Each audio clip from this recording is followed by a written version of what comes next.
Hello everyone, and welcome to another episode of the UKGN Network podcast. I'm Zoidberg. This week we've been playing The Outer Worlds, the latest epic RPG from Obsidian Entertainment, a developer who know a thing or two about epic RPGs, having made Knights of the Old Republic 2 and Pillars of Eternity. More pertinently, they were also responsible for Fallout New Vegas, a game to which The Outer Worlds bears more than a passing resemblance. Obsidian have crafted an incredibly beautiful world for you to explore, full of towns and communities to discover, each one populated by colourful, well-written characters. You really do feel like a very small part of the world, and that it would go on existing without you. The way you interact with the characters and the types of decisions you are required to make are exactly what you'd expect, and the combat has a slowdown feature that's very similar to the VAT system. Even the loading and menu screens could have been lifted straight out of a Fallout game. Now, we're not saying any of this is necessarily a bad thing. In fact, it's very much a good thing, especially as Bethesda is currently showing no interest in making a single-player Fallout experience. Pinching ideas from other games is nothing new, and has been common practice in gaming right back to the early consoles and computers. Indeed, there was a time, after the release of ID Software's Classic, that every new first-person shooter from Duke Nukem to Star Wars Dark Forces was known simply as a Doom clone. Then there was the influx of open-world games that followed the release of GTA 3 in 2001. In the games industry, when it's done right, imitation leads to innovation, and it's for the benefit of all gamers. There have, of course, been a number of instances over the years where a new game's similarity to another is too close for comfort. Every retro gamer over a certain age remembers the story of the Great Guyana Sisters, and how it upset Nintendo. Sometimes, though, even a blatant rip-off can still be a great game in its own right. Here's our top 5 list of the best examples.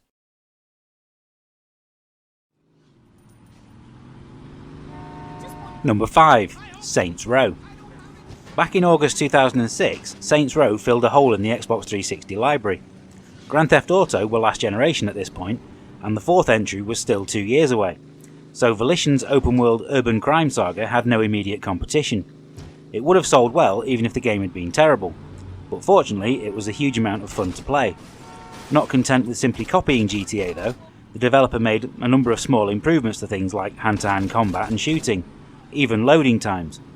Improvements that Rockstar themselves would take notice of and put into GTA 4. Later sequels may have opted for a progressively sillier tone, but it's the more grounded original that remains the best game in the series. Number 4. Enthusiam. Proving that timing is everything, Konami's Enthusiam Professional Racing had the misfortune to arrive 2 months after Gran Turismo 4, and consequently nobody noticed. On the track, it looks and plays almost exactly like the Sony series, with a near identical dedication to realism and skill over speed. Race on one of the many tracks it shares with Gran Turismo in a Nissan Skyline, and it could almost be the same game. Away from the racing though, there are features that make this a game worth playing in its own right. Enthusiam Life is the main event, using an RPG levelling system for both you and your car, that rewards good driving. Then there's Driving Evolution, which is like a variation on the GT license tests, but with the added elements of Dance Dance Revolution. It sounds bizarre, and is, but it's also a surprisingly addictive challenge. Number 3. The Order 1886. Each time Sony or Microsoft release a fantastic exclusive that everyone's talking about, you can bet that the other will try and copy them. This was the case with The Order 1886, which might as well be called Gears of War Origins. They might be set in entirely different worlds, but the gameplay so closely emulates the Xbox series that the inspiration is unmistakable. It's not just the cover-based action either. The way you select weapons, jump over walls, roll out of danger, and even have an NPC companion to dole out exposition is all pure Gears. The only real difference is the lack of a co-op mode and multiplayer. Ready at Dawn's action game remains to this day one of the best looking games on the PS4, and you can pick it up now for less than a tenner. We'd recommend that you do so, as it offers a very satisfying few hours of action. Number 2. Tomb Raider. When Naughty Dog's Uncharted Drake's Fortune arrived on the PS3, it was rather mockingly dubbed Dude Raider by our team. Fast forward to 2013 and we'd gone full circle, with the arrival of the Tomb Raider reboot, which used the Nathan Drake trilogy, as it was at this point, as its template. The result was a brilliant origin story for Lara Croft that is in many ways better than the Uncharted games themselves. The hidden tombs in particular were a highlight, and none of the puzzles that Nathan Drake encounters come close to matching them. Crystal Dynamics gave the game a greater sense of discovery, with many areas adopting an open world approach to the exploration, and you always felt as if Lara was in genuine peril during the combat.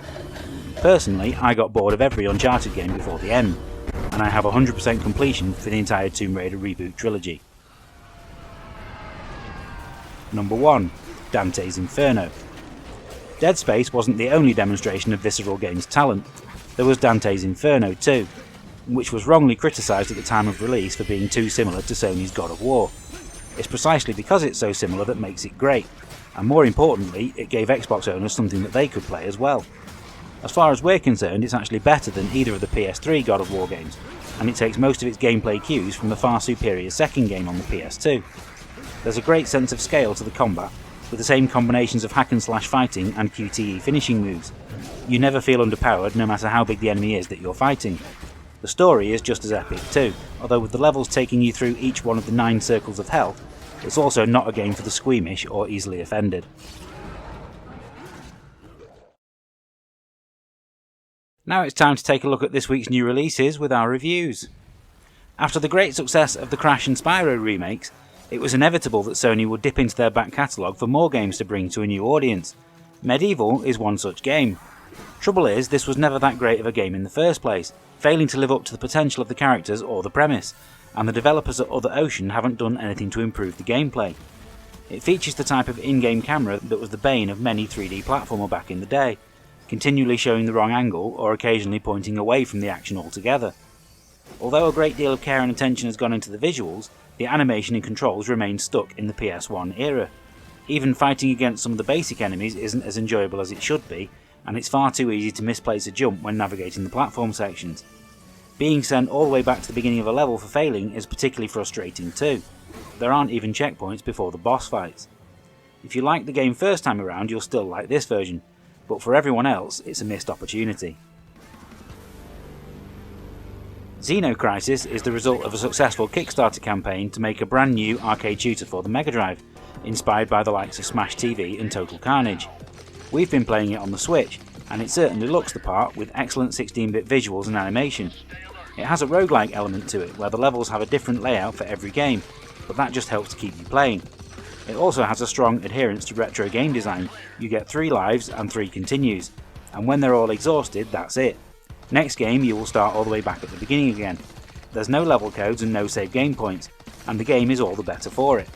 In 2-player co-op you even share the continues, but at least you gain the ability to revive a downed companion if they run out of lives. The controls work well on a modern twin-stick controller, but we're unsure how well this would translate onto a regular 3-button MegaDrive joypad. Either way, it's a great game, well worth playing. It's a sad fact that there's an entire generation of gamers who only know Sega's Ai and Friends as playable characters in Sega Superstars Tennis and the Sonic racing games. For this reason alone, the return of Super Monkey Ball should be celebrated, even if Banana Blitz HD is a remaster of a game that doesn't demonstrate the series in its prime. The objective is still to roll through each level exit before the time expires, across 8 progressively more challenging worlds. This was originally designed for motion controls on the Wii, and added a jump button, but the remake wisely sticks with a more traditional joystick control, making it far more enjoyable to play. It's not perfect, the camera is still erratic, and the added boss fights are an annoyance, and for some reason the music has been changed. Away from the main game, you also get a number of party games for local competition, including the almighty Monkey Target, which is still practically worth the asking price on its own. £35 is perhaps a little bit too much to ask for it at the end of the day, but it's still good to have Monkey Ball back on our consoles. It's just a shame that they didn't opt to spruce up one of the original GameCube games instead.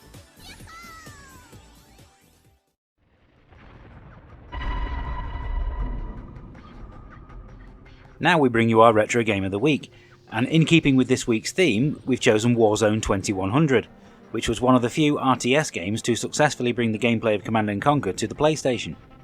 Released in 2000, it offered the typical gameplay that you'd expect from a real-time strategy game, building bases, collecting materials and strengthening your defences, with a few that you probably didn't. Individual units could be designed and pieced together from a small selection of options, allowing you to customise your tanks and vehicles.